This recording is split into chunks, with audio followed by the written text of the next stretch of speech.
Something's terribly wrong. 23-year-old Madison Blake doubles over in the parking lot of Riverside Women's Health Center, clutching her lower abdomen as another wave of cramping pain shoots through her body. She's been putting off this appointment for weeks, but the fever that spiked last night finally scared her enough to come. Madison forces herself to walk toward the entrance. Each step feels like moving through quicksand. The exhaustion has been getting worse for days, making even simple tasks feel impossible. Her mouth feels cotton dry despite drinking water constantly. Inside the waiting room, she slumps into a chair, her hands trembling slightly. The receptionist glances at her with concern, noting the pale complexion and the way Madison keeps pressing her hand to her side. "Madison Blake," calls a nurse. She stands too quickly. The room spins, and she grabs the chair back to steady herself. The nurse hurries over, professional alarm in her eyes. "Are you all right, honey?" "Just tired," Madison whispers. But they both know it's more than that. The nurse helps her down the sterile hallway, past examination rooms filled with quiet conversations. Madison's legs feel weak, and she's grateful for the support. "Dr. Hayes will see you right away," the nurse says, settling Madison onto the examination table. "Your temperature is concerning." Madison nods weakly. She pulls her cardigan tighter around her shoulders, unable to stop shivering despite feeling like she's burning up inside. A soft knock. The door opens. Madison's breath catches. Standing before her isn't the elderly doctor she'd expected, but Dr. Alexander Hayes, around 28, with kind blue eyes and an immediately reassuring presence that cuts through her discomfort. "Miss Blake." He extends his hand, then notices her condition. "I can see you're not feeling well at all." His voice is warm. Madison finds herself actually making eye contact despite feeling terrible. There's something about his gentle demeanor that makes her feel safe. "I'm sorry," she whispers.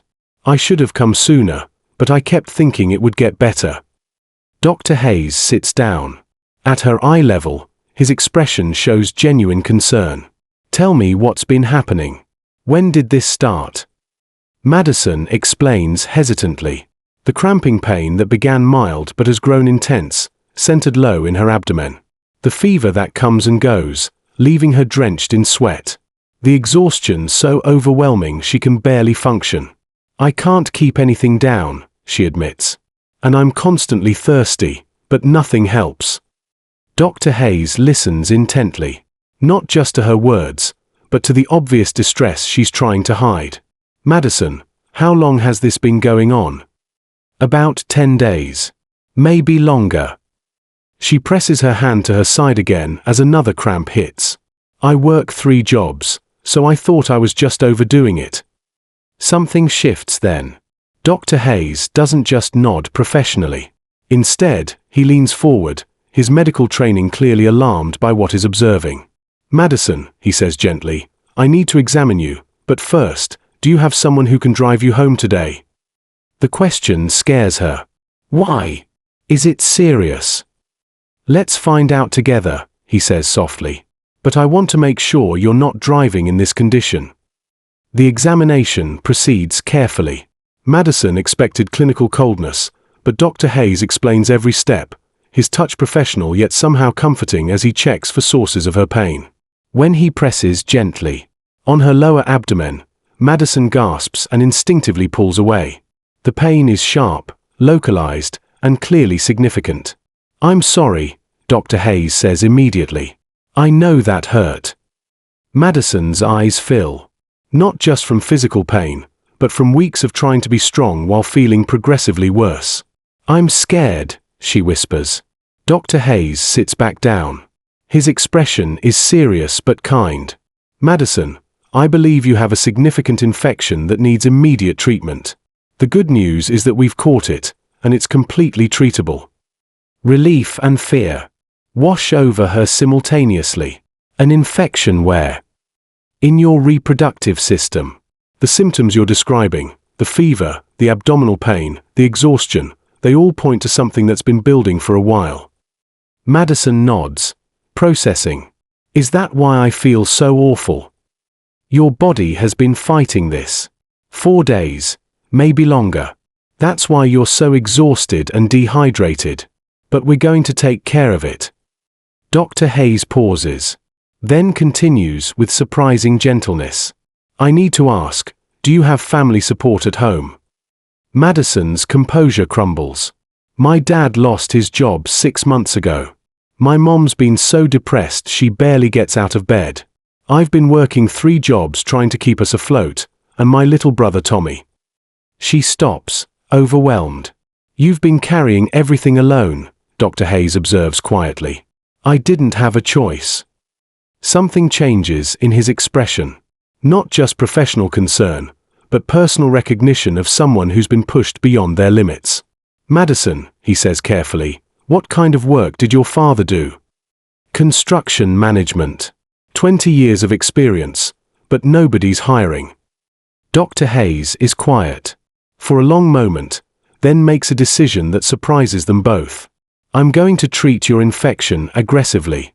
Antibiotics, rest, and close monitoring. But I also want to tell you something that might help with more than just your medical care.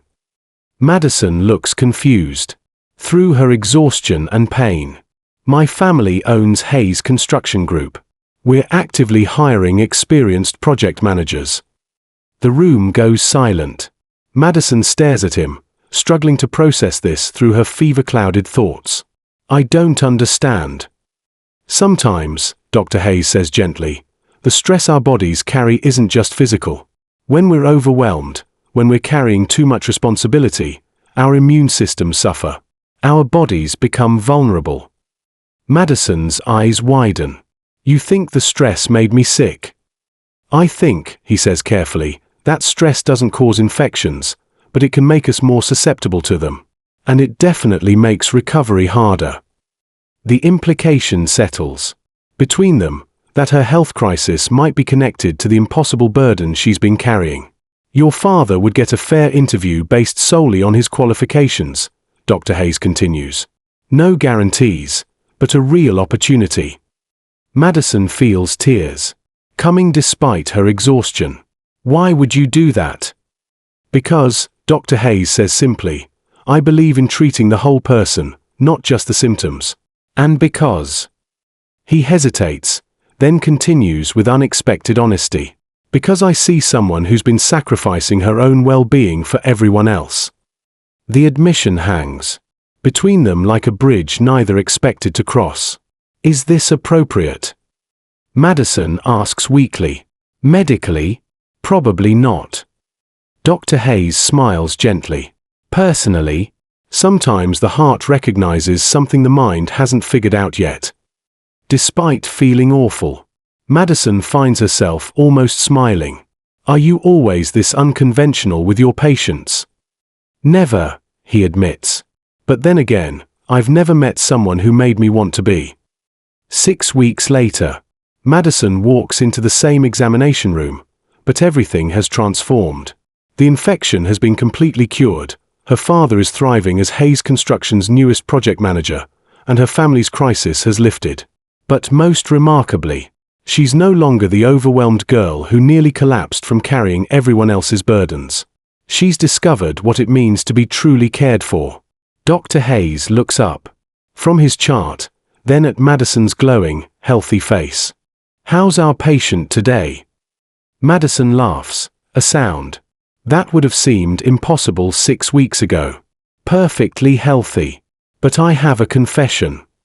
What's that? I made this appointment. Even though I don't need medical care anymore. Dr. Hayes grins. Any particular reason? Because, Madison says, surprising herself with her boldness, I wanted to ask my doctor out to dinner. His eyebrows raise. Your doctor? Well, she says with a smile that lights up the room, I figured if he could cure my infection and find my father a job, maybe he's worth keeping around. Dr. Hayes stands, sets down his clipboard, and takes her hands. I was hoping you'd say something like that. Were you? I've been wondering how to ask out a former patient without being completely inappropriate. Madison grins. Consider yourself asked. Outside, spring sunshine. floods Millbrook with golden light. Sometimes healing comes from medicine, sometimes from hope, and sometimes from finding someone who sees you exactly when you need to be seen. And sometimes, the sick girl gets the fairy tale ending after all.